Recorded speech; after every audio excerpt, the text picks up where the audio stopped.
graça e a paz. Antes de nós começarmos a nossa aula, gostaria de desejar um ano abençoado para todas as pessoas que nos acompanham, pedindo a Deus que Ele continue com os braços estendidos e as mãos abertas sobre a sua vida, derramando bênçãos e mais bênçãos. Amém?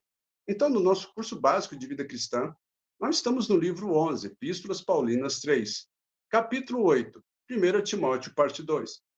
No capítulo 7, 1 Timóteo, parte 1, foi tratado os seguintes assuntos. Tópico 1, a vida de Timóteo. Qual o caráter, o temperamento e as condições físicas de Timóteo? Tópico 2, o devido culto a Deus. Qual o significado de 1 Timóteo, capítulo 2? E hoje, no tópico 1, como combater a apostasia. Amados, observe, o capítulo 4 de 1 Timóteo é um alerta contra os falsos mestres, que na igreja levavam muitos a se desviarem da fé. E para que possa resistir essa ameaça, o atual obreiro do Senhor precisa, primeiro, ensinar a palavra do Senhor. Segundo, ser um exemplo de santidade diante dos outros crentes.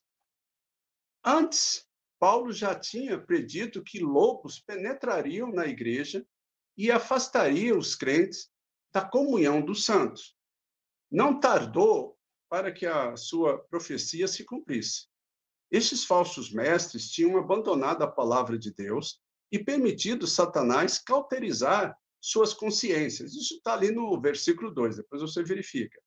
O Dr. William Barclay dá uma ilustração histórica acerca da cauterização, palavra que indica a marca que se coloca num escravo.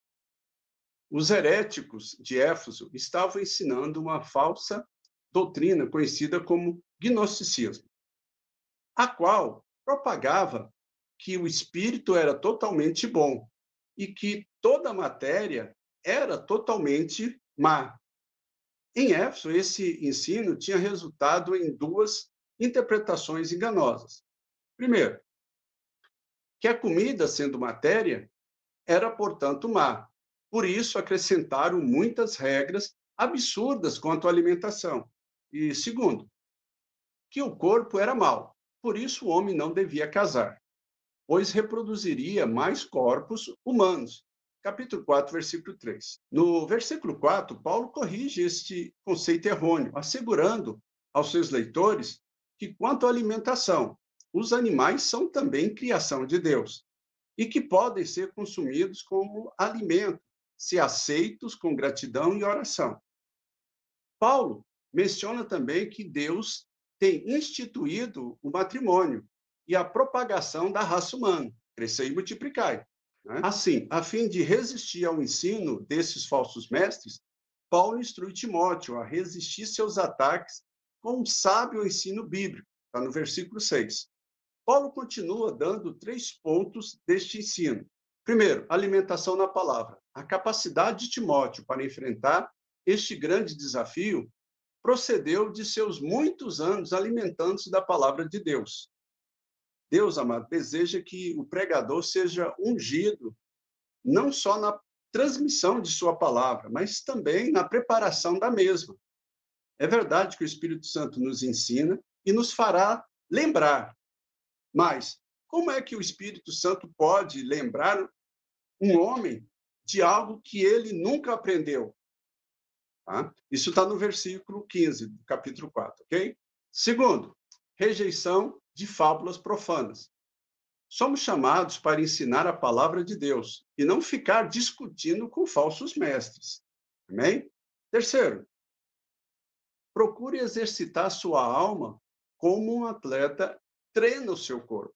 Então, Paulo exorta Timóteo que se prepare para vitórias eternas e não para a coroa perecível do ganhador grego. Observe, irmãos, os falsos mestres de Éfeso tinham criticado Timóteo por sua juventude e inexperiência no trabalho. Talvez ele teria ali entre 35 e 40 anos de idade, mas eles o consideravam jovem demais para a posição que ocupava na igreja. Paulo escreve a Timóteo dizendo-lhe que deve provar o erro dos críticos, vivendo uma vida exemplar e santa diante do povo. 1 Timóteo, no capítulo 4, versículo 12. Ninguém despreze a tua mocidade. Pelo contrário, torne-se padrão dos fiéis. Observe aqui, amados, antes de nós continuarmos, o padrão que Paulo estipulou para Timóteo. Torna-te padrão para os fiéis. Em quê? Na palavra, no procedimento, no amor, na fé, na pureza. Amém? No versículo 13, Paulo enumera 3 coisas essenciais num culto: a leitura da palavra de Deus, o ensino doutrinário e a exortação à ação. Paulo sabia que era mister que Timóteo se preparasse para que pudesse exortar adequadamente os outros na igreja. Em 1 Timóteo, no capítulo 4, versículo 14 e 15, diz: Não te faças negligente para com o dom que há em ti, o qual te foi concedido mediante profecias, com a imposição das mãos do presbitério. Medita essas coisas e nela ser diligente, para que o teu progresso a todos seja manifesto. No capítulo 5, versículo 1 e 2, a primeira instrução de Paulo lida com o assunto delicado da repreensão ou correção. Alguns obreiros, amados, para sua própria tristeza e detrimento, ao deparar com tal assunto, simplesmente ignoram. Paulo ressalta que a chave para a correção ou exortação deve ser o amor e discrição. E Timóteo deveria considerar os mais velhos como pais e os mais jovens como irmãos. Dos versículos 3 a 16, de acordo com a lei do Antigo Testamento, órfãos e viúvas ficavam sob a proteção especial de Deus, sendo reputado como grande ofensa causar-lhes mal. Quando Paulo menciona as que são verdadeiramente viúvas, ele se refere a crentes fiéis que não têm nenhum parente para ajudá-las. Então, observe, queridos, se uma viúva tivesse filho, neto ou sobrinho que pudesse tomar conta dela, a eles competia fazê-lo. No versículo 8 aí, do capítulo 5, fala que a primeira responsabilidade do homem era para com a sua família.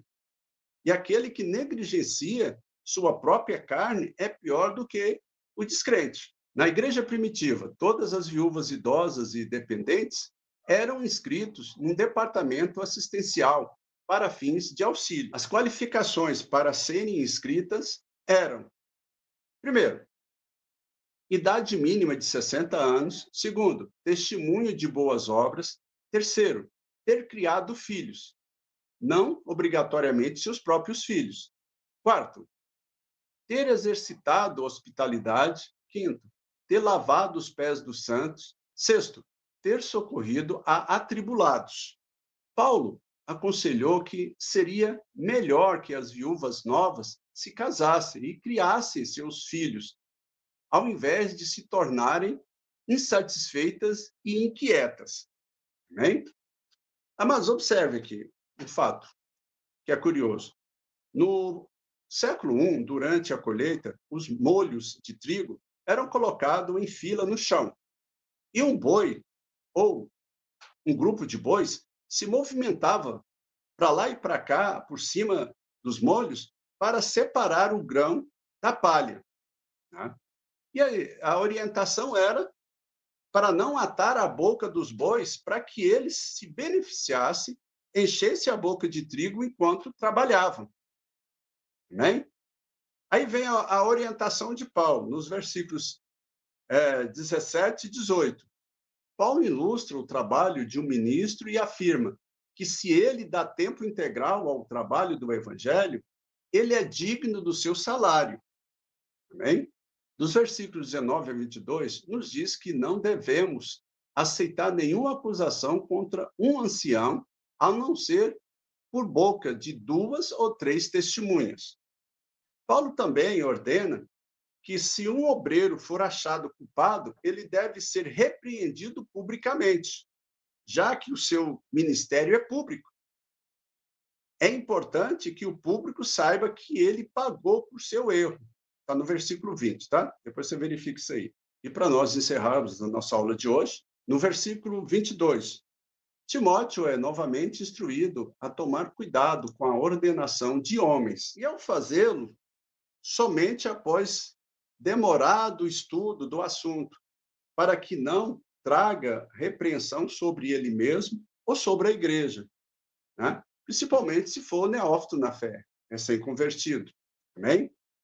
Então, na próxima aula, tópico 2, conselho para o homem de Deus. Vamos responder as seguintes questões.